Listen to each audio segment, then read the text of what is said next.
Buenas tardes, jóvenes, ¿me escuchan?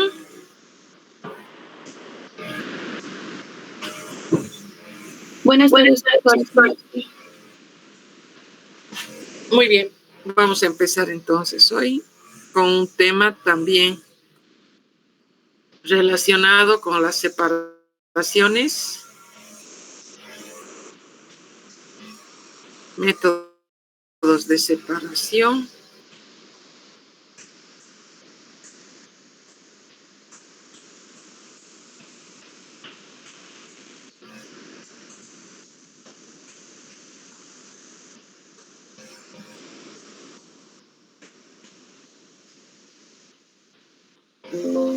¿Pueden ver?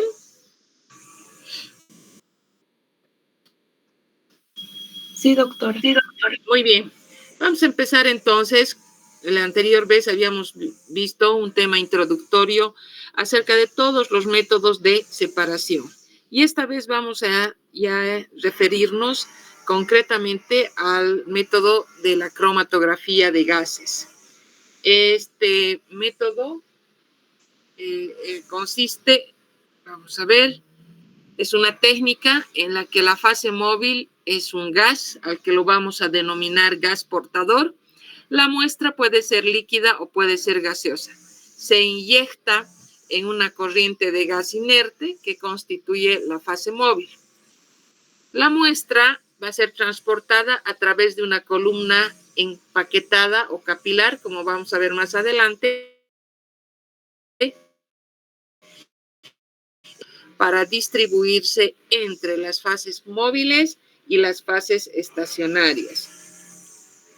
Ahora, cuando nosotros hablamos de aquellas muestras, de aquellos analitos que van a ser analizados empleando o a través de la cromatografía gaseosa, nosotros tenemos que también recordar que estos analitos deben cumplir ciertos requisitos. Y entre los que tenemos, en primer lugar, tener una presión de vapor de al menos entre 0,3 miligramos de mercurio a la temperatura máxima de trabajo de la fase estacionaria. Luego, no descomponerse a la temperatura a la que se lleva a cabo la separación. No ser absorbidos o descompuestos por la fase estacionaria. Ser detectables mediante sistemas de detección que van a ser acoplados a la cromatografía gaseosa. Entonces, a partir de eso, nosotros, una vez que hemos mencionado los requisitos con los que debe reunir un determinado analito para ser sometido a este método de separación, nosotros vamos a considerar los tipos de cromatografía gaseosa. Existen dos tipos de cromatografía gaseosa: la cromatografía gas sólido o de adsorción y la cromatografía gas líquido. Cuando nos referimos a la cromatografía gas sólida o de adsorción, mencionamos y decimos que acá en este método se caracteriza porque la fase estacionaria va a ser un sólido. Se llama de adsorción porque la separación de los componentes a través de la fase estacionaria se dan a través de fenómenos de adsorción o desorción. Aquí es bueno diferenciar lo que es la adsorción y no confundir con lo que es la absorción. La adsorción se refiere a un fenómeno, en primer lugar, físico-químico, en el que las moléculas, los iones que están en el fluido, puede ser el gas, puede ser un líquido, se van a adherir a la superficie de un sólido, o también puede ser un líquido. Las partículas diríamos, acumulan solo a nivel de la superficie. En cambio, ¿qué ocurre en la absorción con B? Estas van a penetrar a todo el volumen del material. Entonces, esa es la diferencia cuando nosotros hablamos, en este caso, del fenómeno de la adsorción. Aquí vamos a ver que las partículas se van a acumular únicamente en la superficie, ¿no es cierto? Bien, ahora, nosotros nos referimos a una cromatografía gas líquida Cuando la fase estacionaria, como su nombre dice, va a ser un líquido retenido en un sólido. Y este tendrá que ser lo más inerte posible. El papel del sólido es de retener al líquido. En otras palabras, que la fase líquida sea permeable al gas. Ahora, vamos a ver también que dentro de lo que es la cromatografía gaseosa, vamos a encontrar una serie de elementos como ser de importancia. En primer lugar, vamos a mencionar al gas portador. Luego vamos a mencionar, es importante tomar en cuenta el control del flujo. Luego, el proceso de la inyección de la muestra. Tenemos un componente importante que es el horno y además que incluye a la columna. Tenemos al detector para el fenómeno de la detección y finalmente tenemos el registro y el proceso en sí. Aquí tenemos un ligero esquema de los componentes como hemos ido mencionando. En primer lugar, entonces, vamos a tener al gas portador. Ahí tienen los frascos donde vamos a encontrar. En este caso tenemos en uno el aire, en el otro el hidrógeno y tenemos el acarreador. Estos vamos a ver que van a pasar después de contar con los reguladores al controlador de flujo, el control de flujo, que es una etapa o es un paso muy importante para llegar a lo que es el puerto de inyección a nivel de la columna y la totalidad, podríamos decir, o la mayor parte de la columna se va a encontrar en el interior del horno, que también cumple su papel fundamental. Y finalmente vamos a tener al detector y considerar para los procesos finales, como es el de registro y proceso, al electrómetro y al integrador. Entonces, cada uno de estos componentes va a tener un papel importante.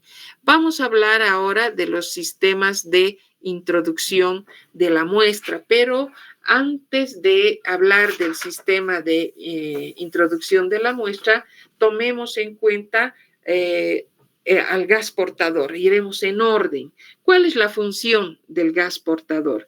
El gas portador tiene la finalidad de transportar los componentes de la muestra y va a dar lugar, va a crear una matriz adecuada para el detector que posteriormente va a unirse a estos. Se encuentra almacenado a presión el gas portador. Debe además cumplir con algunos requisitos, con algunas condiciones.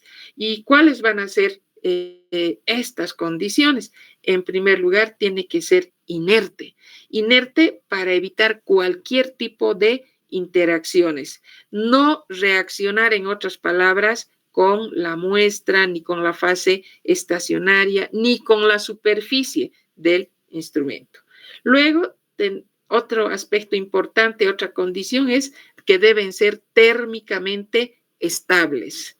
Deben ser insolubles en la fase estacionaria, capaces de minimizar la difusión gaseosa y tienen que ser puro y que también sean fácilmente disponibles. Cuando hablamos de que sean puros, nos referimos a que deben ser libres de impurezas que podrían en algún momento llegar a degradar la fase estacionaria. Es por eso que se tiene que, diríamos, cuidar este aspecto. Y obviamente un requisito es que sea, que esté al alcance de todos, ¿no? Que sea económico. Y otra condición también que debe reunir, que debe ser adecuado al detector a utilizar. Es decir, posteriormente, cuando ya procedamos a describir los detectores, vamos a ver cuán importante es que haya una relación, mejor que relación, una complementación con el gas portador. Es decir, tiene que ser compatible el gas portador con el detector. En otras palabras, cada detector demanda, requiere un gas portador específico para lograr un mejor funcionamiento y obtener mejores resultados. El tipo de gas portador va a depender de la velocidad requerida para el análisis y el tipo de detector, como hemos mencionado anteriormente. Y los más utilizados van a ser el helio, el nitrógeno, el hidrógeno o también una mezcla con el argón al 5% de metano. Entonces, vamos a ver que van a haber detectores que tendrán afinidad por el hidrógeno, otros detectores tendrán afinidad por el nitrógeno y también el hidrógeno como una segunda opción. Y también otros sabrán que serán afines al nitrógeno, al argón y una mezcla con metano al 5%. Eso dependerá de las características que tenga el detector. Bien, como tenemos en la pantalla, ahora vamos a ver del sistema de introducción de la muestra. Entonces, partimos acá de que las muestras pueden ser líquidas como también pueden tratarse de muestras gaseosas, ¿sí? Esta parte del lugar de introducción de la muestra la vamos a describir como la zona más caliente de la columna, que la columna va a tener y que va a dar lugar a la inyección, o sea, donde se va a llegar a inyectar la muestra. Y esta también tiene que estar o alcanzar la temperatura suficiente porque se tiene que garantizar la vaporización del analito. La inyección se va a llevar a cabo ya sea mecánicamente a través de una jeringa o también se puede utilizar desde un punto de vista, diríamos, como vamos a ver más adelante, semiautomático, y debe existir la suficiente cantidad, la suficiente fase estacionaria para que pueda interactuar con todos los componentes presentes en la muestra. Si ustedes se fijan en este puerto de inyección donde vamos a introducir la muestra, en la parte superior encontramos a la jeringa, lateralmente por el lado izquierdo encontramos el ingreso del gas portador. Necesariamente hemos dicho que es un requisito el control de la temperatura, por eso hay una placa calefactora. Y por debajo vamos a tener a la columna, ¿no? En la parte posterior. Lateralmente vamos a encontrar otros elementos que posteriormente los vamos a describir como el liner y el septa. Bien, entonces, para introducir la muestra, también tenemos que contar o tomar en cuenta algunas condiciones. Entonces, las muestras tienen que ser muestras líquidas o muestras gaseosas, deben estar calientes para que se lleve a cabo la vaporización que habíamos mencionado. La inyección se la realiza con una jeringa y también tenemos que tener la suficiente cantidad de fase estacionaria. Entonces, una vez que hemos tomado en cuenta todas estas condiciones, vamos a pasar a referirnos que también hay algunos, diríamos, parámetros que se van a tomar en cuenta dentro de lo que va a ser la introducción o la introducción de la muestra. Vamos a decir, por ejemplo, que es importante tomar en cuenta, por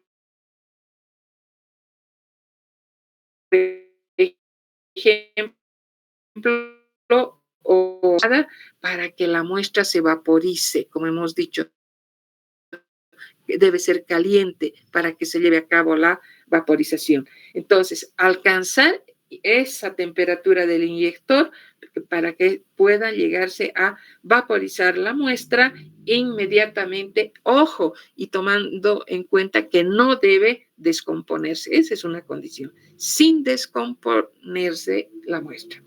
Entonces, después, ¿eso qué significa? Que más o menos debemos considerar unos 50 grados de temperatura, o sea, 50 grados por encima de la temperatura temperatura de ebullición del componente que sea menos volátil. Entonces, dentro de esa regla tenemos nosotros que mantenernos. Y otro aspecto muy importante es el volumen inyectado, que va a depender del,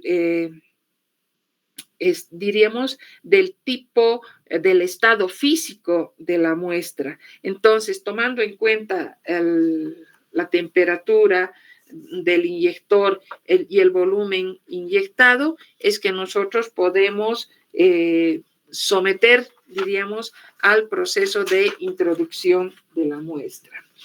Bien, ahora, cuando hablamos de los sistemas de introducción de la muestra, también tenemos que mencionar que existen varios modelos. Por ejemplo, tenemos aquellos como es el sistema de introducción split, recibe ese nombre, el sistema de introducción splitless, y también existe el sistema de introducción de on-column. Este último, por ejemplo, se utiliza en aquel tipo de solutos donde van a ser termolábiles y para que los, diríamos, para aquellos que tengan puntos de ebullición bastante altos. La inyección en este caso se hace directamente a la columna, manteniendo la temperatura inferior al punto de ebullición que tenga el disolvente. Es decir, que la zona de inyección se debe refrigerar con aire y va a procederse a un aumento brusco de la temperatura una vez que se haya podido o que se haya realizado la inyección. Después hemos hablado de los sistemas split y splitless. Estos se caracterizan porque unos son para analitos en concentraciones bastante altas, si vale el término, y otros para analitos en concentraciones que van a estar en el orden de las trazas, o sea que se encuentran en muy pequeñas cantidades. Entonces, una vez que ya hemos visto las características que deben tener aquellos sistemas donde se introduce la muestra, vamos a pasar a hablar de las columnas. ¿Qué características tienen las columnas? En primer lugar, una columna es el lugar donde ocurre la separación. Constituye, como se dice, el corazón del cromatógrafo. Es decir, para esto nosotros vamos a considerar dos tipos de columnas. Se clasifican, en otras palabras, en dos tipos de columnas. Aquellas que son empaquetadas, clásicas o de relleno, y las otras que van a ser las columnas capilares, seguramente aquí están las columnas capilares que van a ser de sílice fundido. Entonces, vamos a hablar de las primeras, de las columnas empaquetadas, clásicas o de relleno. Como su nombre dice, son columnas que están construidas de un material que puede ser el cobre, puede ser el aluminio, el acero inoxidable, el vidrio, el teflón. Ahora, si hablamos del empaque, puede ser un sólido, puede ser un líquido o también puede ser un sólido que puede estar recubierto por un líquido. Estas miden aproximadamente entre 2 a 3 metros y tienen un diámetro de 4 milímetros. Se empaquetan con un material de relleno sólido, finamente dividido y que además deba ser homogéneo. El material de relleno que se utiliza, que puede recubrir con una delgada capa de una fase estacionaria. Dentro de las fases estacionarias también vamos a considerar varios tipos y en primer lugar tomamos en cuenta la fase estacionaria SCOT. Entonces, estas son las características principales de las columnas empaquetadas, clásicas o de relleno, las normales, las más comunes, si vale el término. Y el otro grupo está constituido por columnas capilares. Estas están construidas de sílice fundido, recubiertas por la poliimida. y como su nombre dice, columnas capilares, va a ser aplicable a muestras que se encuentran en pequeñísimas cantidades y por lo tanto presentan la ventaja de tener una mayor velocidad de análisis y también de eficacia. Cuando hablamos de estas columnas, tenemos que hablar, por ejemplo, si hablamos de las columnas empaquetadas o rellenas, como se dice, van a ser, como su nombre dice, externamente están recubiertas de un acero inoxidable y hemos dicho que pueden ser distintos materiales, desde el cobre, el vidrio, etc. Después vamos a ver que estas columnas están empacadas, como se dice. Vamos a ver que presentan soportes sólidos, generalmente las diatomeas. También pueden haber partículas porosas y uniformes que estén libres de óxidos catalíticos, ya que estos podrían causar algún tipo de descomposición de la muestra. Ahora vamos a ver que estas columnas empaquetadas presentan superficies específicas grandes. Un ejemplo es pues la presencia de esta tierra de diatomeas. Los materiales, por ejemplo, de las columnas capilares, vamos a ver aquí un ejemplo, como pueden ver en la diapositiva. Estas también son de distintos materiales, como se dice. Aquí se los he hecho un cuadrito donde tenemos las columnas para cromatografía de gases. Al lado izquierdo pueden ustedes revisar las empaquetadas o las rellenas, o sea, las más comunes, como se dicen, ¿no? Está la fase estacionaria líquida sobre un soporte sólido. En cambio, en las capilares o tubulares, que son también denominadas abiertas, nosotros vamos a encontrar tres tipos de materiales. La de pared recubierta, WCOT, la de soporte recubierta, que son las SCOT, y las de capa porosa, que van a ser las PLOT. Entonces, ¿qué pasa? En las de pared recubierta presentan una fase estacionaria líquida. ¿Qué pasa en las de soporte? Tienen una fase estacionaria líquida sobre un soporte sólido. Y en las de capa porosa vamos a tener una fase estacionaria en lugar que en los anteriores casos sea líquida. En este caso directamente contamos con una fase estacionaria que va a ser sólida.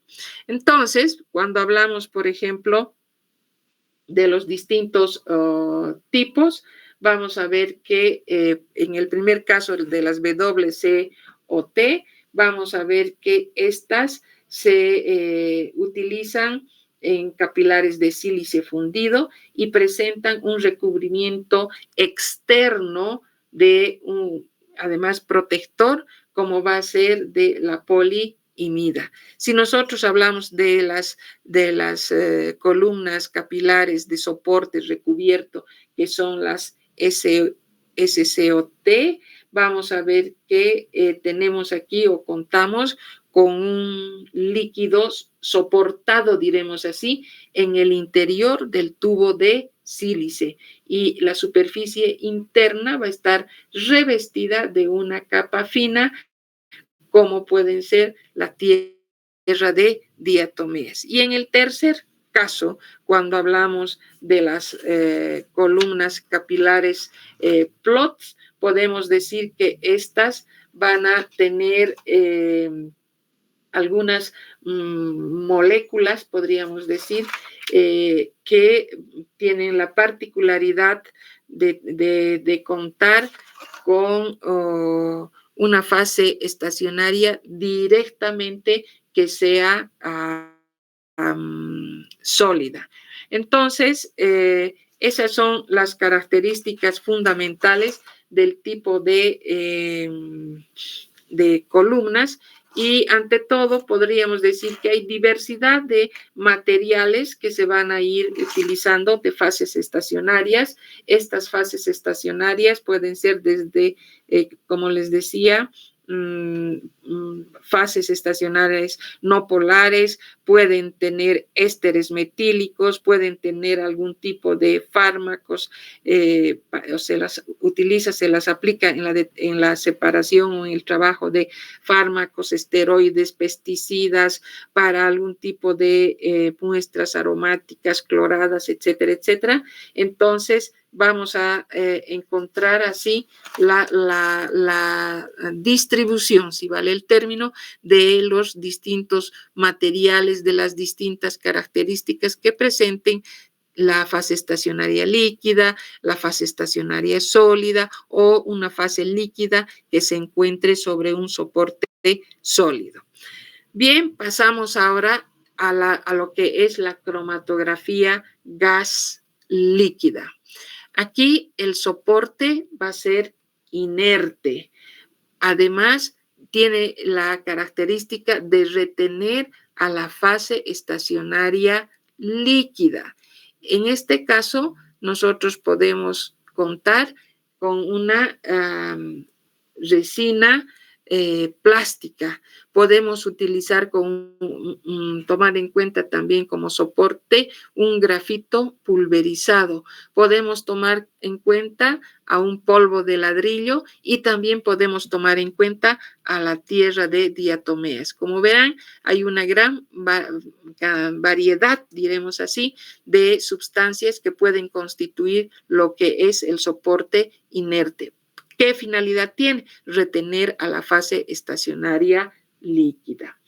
Bien, entonces, esta fase estacionaria líquida también tiene que tener algunas características, como ser baja volatilidad, estabilidad térmica, químicamente inerte, tienen que estar construidas en materiales en base a polisiloxanos, polietilenglicol, etcétera, etcétera. Bien, entonces, estas fases estacionarias van a presentar enlaces entre cruzamientos para impedir la pérdida durante las operaciones de diluido, durante las operaciones de lavado. Y de esta manera se obtiene una monocapa que se va a adherir a la superficie de la columna. También existen otros ejemplos de fases estacionarias que van a ser las quirales por su naturaleza, lo que va a permitir o lo que va a lograr es resolver las mezclas, pero de otra naturaleza, con otro tipo de características. Bien, estacionarias líquidas inmovilizadas, como habíamos hablado de las Scott. Son monocapas adheridas químicamente a la superficie de la columna. Hemos dicho que tienen propiedades de baja volatilidad. Sabemos que tienen una estabilidad térmica. Van a ser químicamente inertes, tienen que estar químicamente unidas al soporte y, como les decía, basadas en los polisiloxanos y el polietilenglicol. Ahora, también los factores que tenemos que tomar en cuenta, aquellos factores que afectan la eficacia de una columna.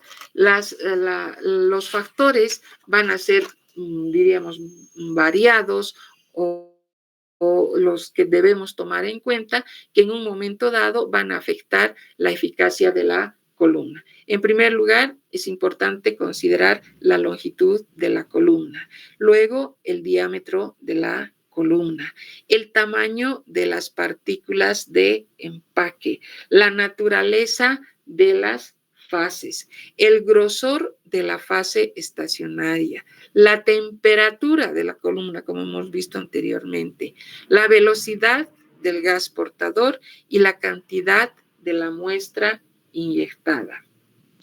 Entonces, fuera de tomar en cuenta estos factores que de una u otra manera van a afectar la eficacia de una columna, también vamos a considerar una programación de la temperatura y también del flujo. Es decir, vamos a tener, ¿a qué se refiere cuando hablamos de la programación de la temperatura?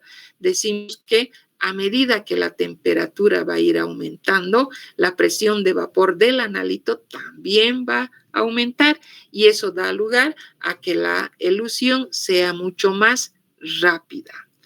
Ahora, la programación de flujo. Antes, ¿qué quiere decir? O sea, ¿qué significa que nosotros digamos a medida que la temperatura va a ir aumentando, la presión de vapor del analito va a aumentar y se va a producir una elusión mucho más rápida? ¿Qué quiere decir? Que la columna va a alcanzar la temperatura durante la separación y las especies que se van a ir separando según su rango de polaridades o también dependiendo de la presión de vapor. Y si hablamos de la programación de flujo, a mayor flujo, menor tiempo de análisis. Pero, ojo, puede ser menor la resolución. Entonces, para esto vamos a ver que hay que considerar también que diríamos, controlar, si vale el término, y controlar una buena resolución, tendríamos que tomar en cuenta la presencia de algunas válvulas que se conocen como las de aguja, los reguladores de presión y también los diferenciales de flujo, ¿no? Ya yendo a un mayor detalle para, diríamos, controlar la programación de flujo, que se hace importante porque en un momento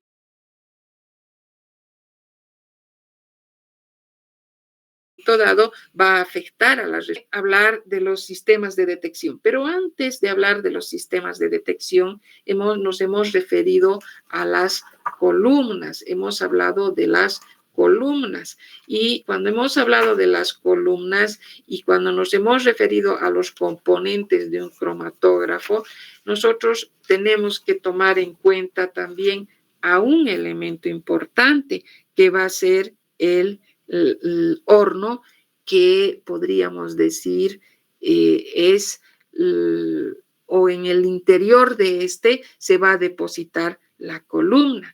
Entonces, ¿cuál es la función del horno? Como su nombre dice, el horno va a ser el responsable de calentar la muestra y la fase estacionaria en la columna. ¿Para qué? Para facilitar la separación de todos los componentes presentes en la muestra. En otras palabras, tiene un papel termostatizador, es decir, termostatiza la columna a una temperatura fijada con una gran presión. Entonces, la columna ya en el equipo, cuando nosotros observamos, si bien tenemos el control del puerto de inyección, la temperatura, etcétera, etcétera, esta columna tiene que mantenerse, tiene que controlarse bajo ciertos parámetros de temperatura. Entonces, una vez que nosotros nos ubicamos dentro de lo que va a ser la presencia del horno, el papel del horno y la dependencia de la columna en el interior del horno, pasamos recién a los sistemas de detección. Y cuando hablamos de los sistemas de detección, ¿qué vamos a decir? ¿Qué es un detector? ¿Qué función cumple un detector? Un detector es el elemento en el cromatógrafo mediante el cual se ponen en manifiesto los solutos eluidos a partir de una columna cromatográfica. Entonces, nosotros tenemos el cromatógrafo gaseoso y en su última parte, antes de contar con el registro, antes de contar con los componentes finales, si vale el término, tenemos que contar con nuestro detector a la salidita, como se dice, ya de la columna. Entonces, estos detectores son muy importantes por el papel que desempeñan y por lo tanto un detector empleado en cromatografía gaseosa tiene que cumplir ciertas características. Y dentro de estas características nosotros podemos mencionar, en primer lugar, una adecuada sensibilidad. Es decir, que cuando nos referimos a una adecuada sensibilidad, es una medida de la sensibilidad, podemos considerarla como una medida de la magnitud de la señal originada por el detector para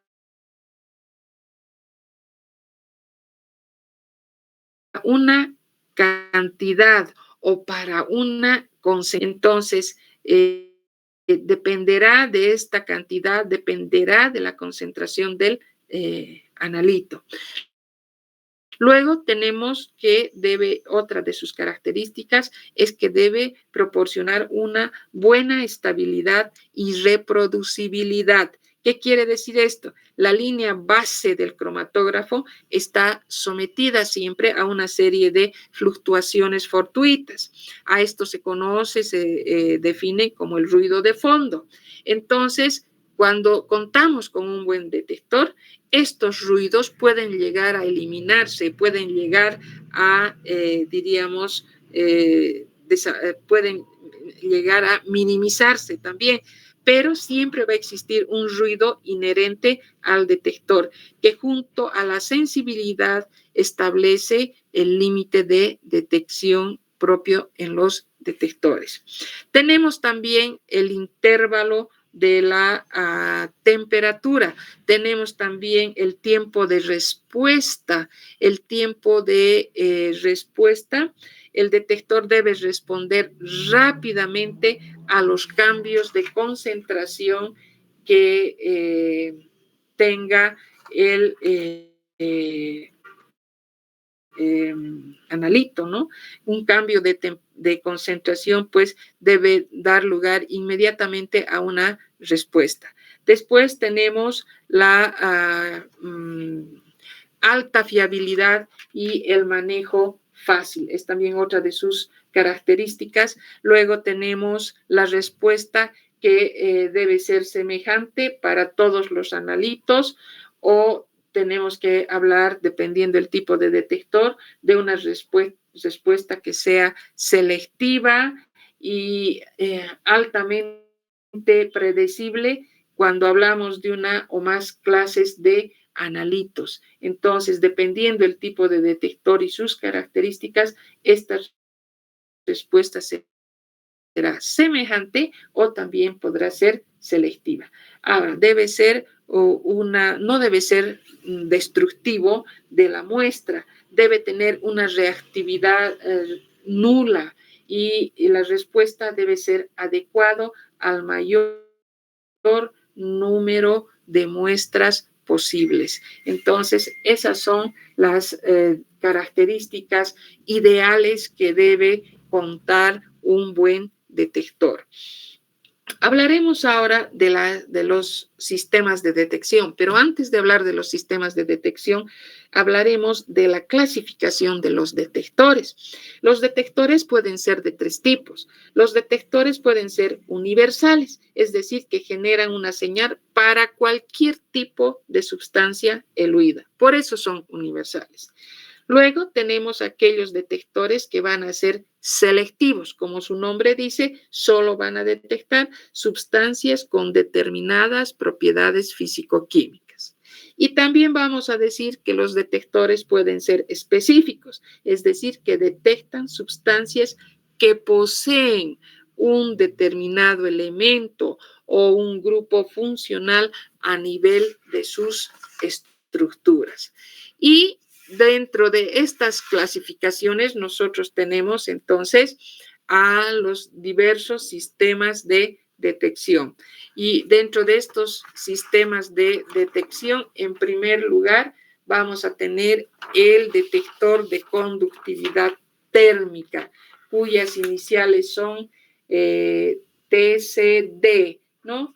Se basan en la variación de la conductividad térmica del gas portador cuando eluye un analito. Este tipo de detector, por su gran conductividad térmica, el helio constituye la fase móvil de elección y en segundo lugar podemos hablar del hidrógeno. Cuando un soluto sale de la columna, la conductividad térmica de la fase móvil va a disminuir y la temperatura y la resistencia del filamento va a aumentar. Este detector de conductividad térmica es uno de los detectores, diríamos, más antiguos, o mejor diremos, es uno de los primeros detectores empleados en la cromatografía de gas, porque es sencillo, no es muy caro, pero es el menos sensible si nosotros lo comparamos actualmente.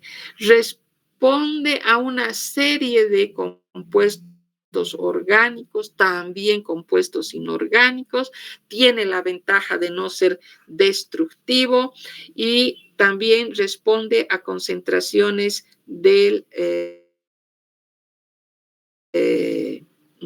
soluto en el gas portador empleado en las columnas empacadas. Por su baja sensibilidad no se lo utiliza en la actualidad en columnas capilares porque el tamaño de la muestra resulta ser demasiado pequeño.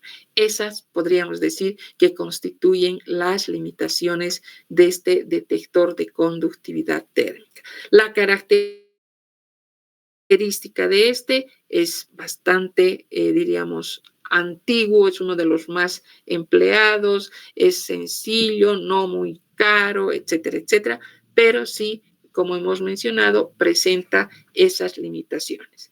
Tenemos luego, en segundo lugar, el detector de ionización de llama, que es el FIT.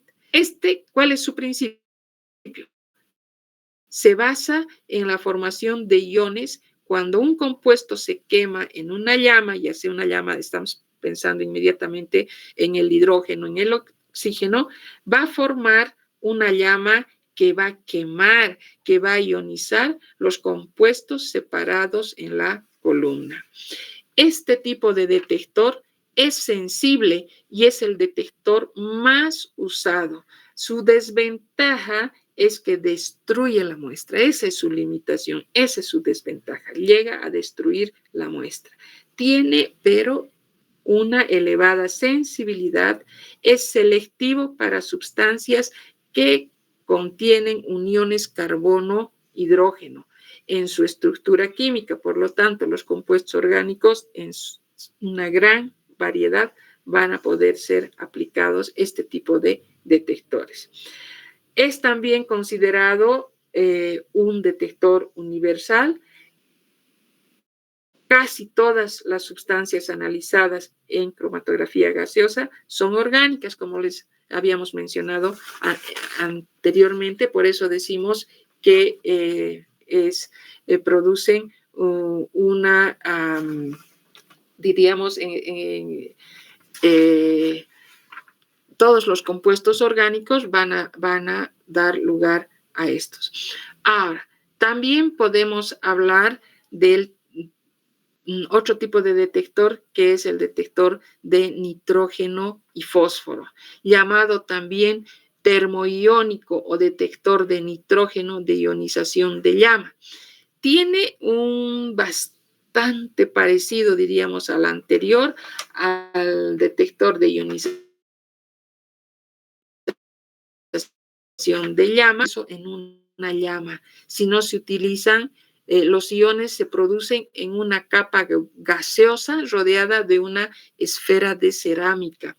Los iones se recogen, igual que en el caso del detector de ionización de llama, pero se emplean en análisis generalmente de pesticidas, en análisis de aguas, de alimentos y de muchas muestras medioambientales.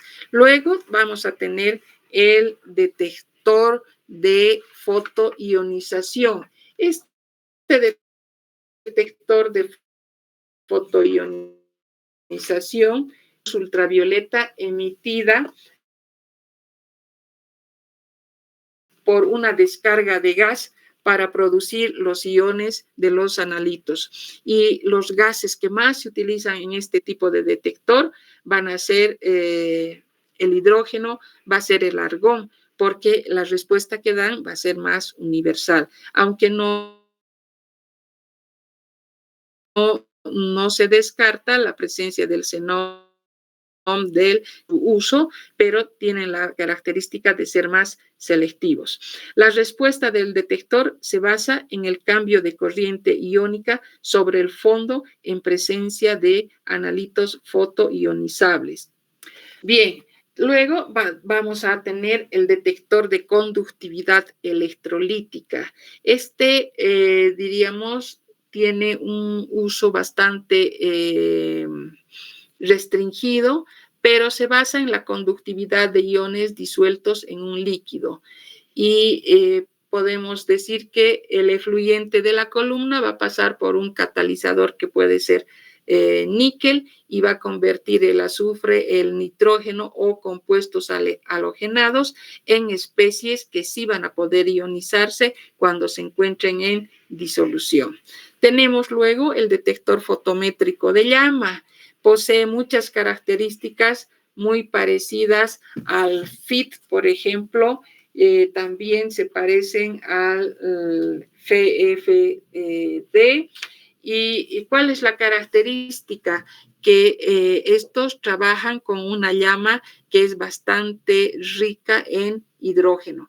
Estos detectores fotométricos de llama se los utiliza generalmente en determinaciones de compuestos que contienen azufre y que contienen fósforo. Por lo tanto, eso no significa que no se aplique a otro tipo de iones metálicos, pero por la, diríamos, aplicación bastante frecuente al azufre y al fósforo, se los utiliza para la determinación de materiales contaminantes del aire y del agua. Tal es el caso de los pesticidas, tal es el caso de los hidrocarburos. Son muy sensibles al azufre y al fósforo, como habíamos mencionado anteriormente.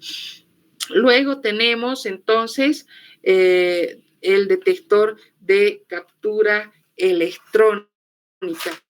El detector de captura electrónica se basa, como su nombre dice, en la captura de electrones libres provenientes de la ionización del gas portador, disminuyendo la intensidad de corriente. Hay una supresión de un flujo de electrones lentos causados por la absorción de estos por especies electrofílicas.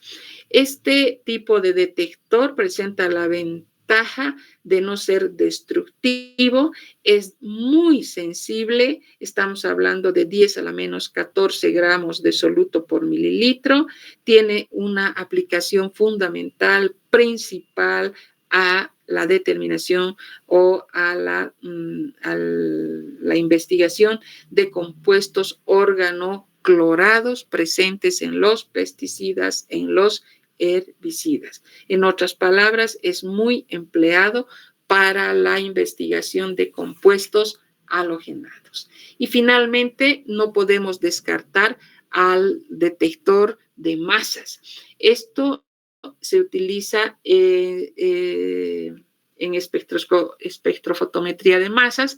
Es una herramienta para el análisis muy poderosa y constituye un método para poder trabajar sobre algunas mezclas orgánicas que sean complejas. Bien, ¿cuáles son las aplicaciones de la cromatografía?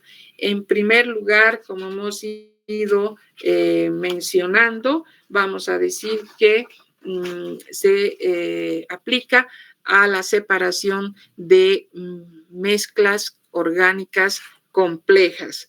Vamos a decir que también constituye un método para determinar de una manera cualitativa y cuantitativa los componentes de una muestra. Si hablamos o nos referimos al análisis cualitativo, se suele emplear el tiempo de retención, que es único para cada compuesto, o también el volumen de retención.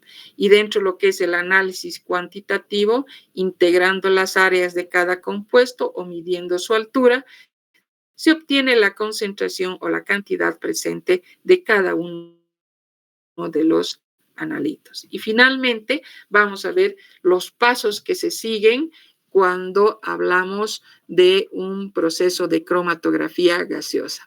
Hablamos de una primera etapa que constituyen las operaciones preliminares, es decir, el acondicionamiento del equipo, más propiamente dicho, el acondicionamiento de la columna. Luego, la elección de las condiciones de trabajo según el material con el que vamos a trabajar. Luego vamos a pasar a un tercer punto que en realidad se refiere al proceso de análisis en sí. Luego, la identificación de los picos en el cromatograma, la determinación cuantitativa y la expresión de los resultados Eso es todo en nuestro tema y estaríamos listos para pasar a otro método de separación la próxima clase. Que tengan una buena tarde y nos vemos en la próxima semana. Hasta luego, jóvenes. Hasta luego, doctora. Gracias. Hasta luego.